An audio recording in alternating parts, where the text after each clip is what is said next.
in the back. Yes, yes. Tom Fitzgerald, San Francisco Chronicle. Jeff, you alluded to you did feel you needed to apologize to Kurt from last year, but you did apologize to a few of the others for how it went. Did you come into this race planning to run it differently than you did last year? Well, I didn't plan on going into it last year that way. It just kind of happened that way. I was not proud of some of the things that I did last year. You know, it's not my style. It's not the way I like to race. You know, like I said, there were some instances where it was a mistake on my part. You know, like the Truex. Juan Pablo is behind me, and he's the king of the late breakers, and so he would be a long ways behind me, and yet he'd still drive down to the inside of me in the 11. So when I crashed Martin, I was blocking Juan Pablo and made me go into Martin. It wasn't like I was even trying to do anything towards Martin. So, you know, I definitely, there were times today where we didn't have the car and I gave up the spots. I wasn't going to try to push the issue. I guess that's good and bad. I didn't have a car that could even try to pass anybody or block anybody down in turn 11 for most of the race. So I had to give up a lot of those spots and just, you know, kind of bite my tongue and hope that we could get it fixed or get track position, which it worked out. I certainly didn't want to make as many enemies as I did last year because I made a lot of them coming out of here. So, you know, it's nice to come out of here and that not happen. I don't think I really touched anybody today, so that feels good. You really pissed me off. Passing me at the end. But I didn't touch you. Okay, next question. I felt bad after that race, and then I heard how mad everybody was at you, and it made me feel better. So, Mark Billingsley, Sacramento. This question is for both of you, Jeff and Carl. You might not want to talk specifically in the first person, but talk about retribution and what you need to do if someone gets you earlier in a race and you see him, you get maybe a chance. I mean, with Vickers and Stewart today, they seem to be kind of the bad blood, but I mean, sure, you guys have had some problems with other drivers in a particular race. Talk about that just kind of in general, because NASCAR might be listening. I don't think I've ever gone out and tried to get somebody back. Have you? Never. And I have a terrible memory. I never remember those instances where I got in a wreck with somebody, so I forget all about it later. I think NASCAR has done this have at it mentality, or the statement that they made, I think in the end will be better and safer for all of us, because you know when you're out there, you know, if I go down the corner and hit a guy, you know, NASCAR is going to kind of let things be settled on the racetrack. So in a way, I think people respect one another just a little bit more on the racetrack, and that's good.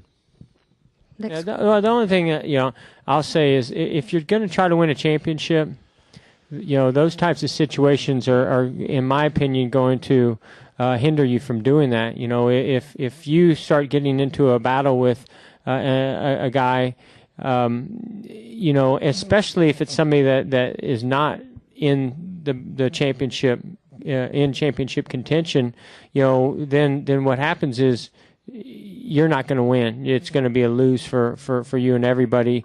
If it's somebody that's in the championship, then, you know, you guys have to figure out how to settle it, whether it happens on the track or off the track. But, you know, I think that it just depends. If you're that upset at what happened, then, and you see that guy again before the race is over and you're still upset, it depends on how your fuse is. You know, some people have short fuses and long fuses.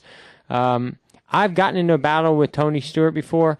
That's not a guy I battle with anymore. You know, we had our instance, or our situation, and I'm so glad that we resolved it fairly quickly. And nobody has more respect for one another out there than me and Tony. And because I've been on the other side of it with him when he can get mad. And he's not a guy that you want to have gunning at you, because he's a great race car driver. He's smart, and he can get really mad. So we'll see how this one turns out. Okay, we'll take a question over here and then go back to Joe.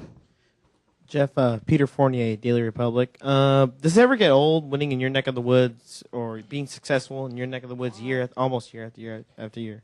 Probably not. Yeah, I know. I hate winning, and I hate finishes. It's awful. You got to deal with all the trophies and money and stuff. I mean, you got to understand my emotions throughout this day, you know, and Carl can relate because I know he was back there with me.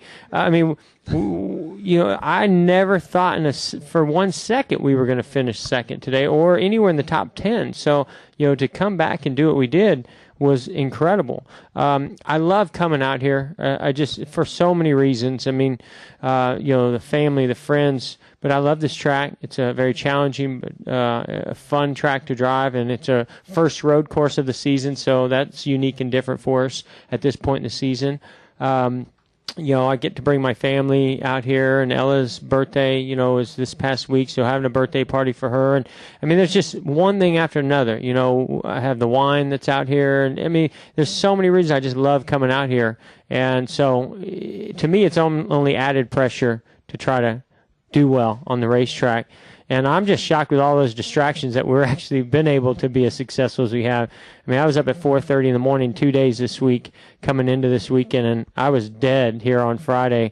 And luckily my wife was very, very considerate to let me get a lot of sleep the last couple of days, or I don't think we would have run as well as we did today.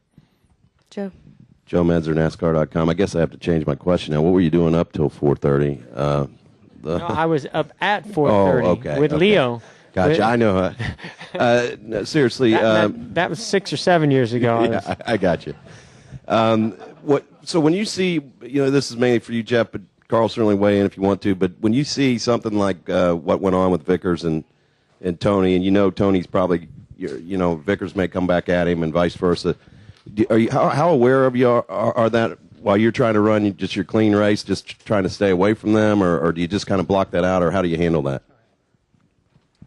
I wasn't even listening. Well, you got to understand, neither one of us even saw that. Yeah. I mean, I don't know what happened. I hate to comment on something that I don't know what happened. I was purely pointing out an instance with me and Tony. It sounds like there was a situation. I don't know what it is. I was just kind of using that as a reference, but I have no idea what happened. I think something may have happened earlier that led to that. So, but I have no idea. I don't think it's really something I can comment on.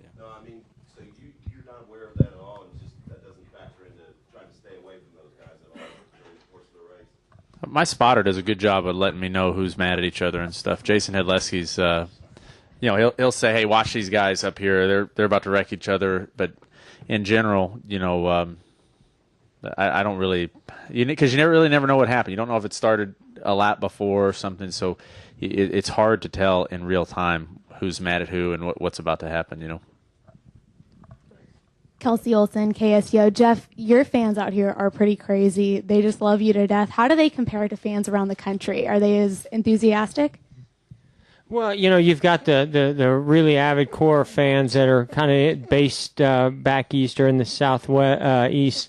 That are very avid fans. The difference is I'm from here, and so because I'm from here and we've had so much success out here, the avid fans that are out here are as big of fans as there are anywhere else in the country, and it feels so good, to go to driver introductions and get the reception that I get, and even just walking through the garage area. Again, another one of those reasons why I love coming out here, because it is not the same other places that we go. I have an incredible fan base, but it is a little bit unique out here because Vallejo being so close. Next question right here. Hey, Jeff, after the race, you came into the winner's circle and personally congratulated Kurt. Did that have anything to do with what went on here last year, or you would have done that anyway? I'm still not apologizing. No, it had nothing to do with that. The guy did a great job. He drove a great race. They've been running well. To me, what happened here last year, what happened at Martinsville is behind us. I've moved on from that. So I think we're pretty even. So I was just congratulating him on the win. It had nothing to do with anything else. And I think it was his first road course win. Is that right? So, I think there's, a guy really, who's as talented as he is. And, every guy that competes in this series that has won on ovals wants to win on a road course to kind of prove something to themselves and the rest of the competitors. And, when you do that the first time, I know how much it means. And I think it meant a lot to him, and I want to congratulate him on it. Okay, we've got a question right here. Thanks. Two questions. One real quick for Carl, and I'm sorry if it's been asked before, but you decided to stay and practice yesterday. Did that obviously help for you? And then for Jeff, Um, Come on, man. You got to get here on time. I mean, honestly. No, I'm just I was with the winner. no. I'm just teasing. Hey, we're all winners, okay? You're a winner in my book. I'm kissing butt now. And then for Jeff. Let's talk about this afterwards. Okay. It did help to stay. I think it was a good thing. We covered it earlier, but I think it was a good decision, and I owe it to Fastenal for helping me make that decision. That was cool. And then for Jeff, real quick, you talked about that you haven't been real good on the road courses. What does this do for you now? I mean, you were gaining. You were right there at the end. Well, I have a question for Carl. Okay. I want to know what you were thinking when you decided that you were going to fly all the way across the country from California during the middle of the season for that race. I like to race a lot. Okay, I know you do. We had so much fun there last year, man. It was cool. Have you raced there? No, but I mean, I tell you, when you left last year, I was like, he's crazy, and so I take my hat off to you for doing that. I think I may have answered that question as well, but I mean, sorry, man. Are you going to write this article on Tuesday? Or are you going to write it? Okay, we're just messing with you. I don't remember the specifics of your question, but we struggled throughout this day, and we really, were able to turn it around with some adjustments as well as track position there at the end. So, kind of contributed to a great finish. Any other questions for Carl or Jeff? Gentlemen, thank you for your Thank time. you. Congratulations. Thank you, guys.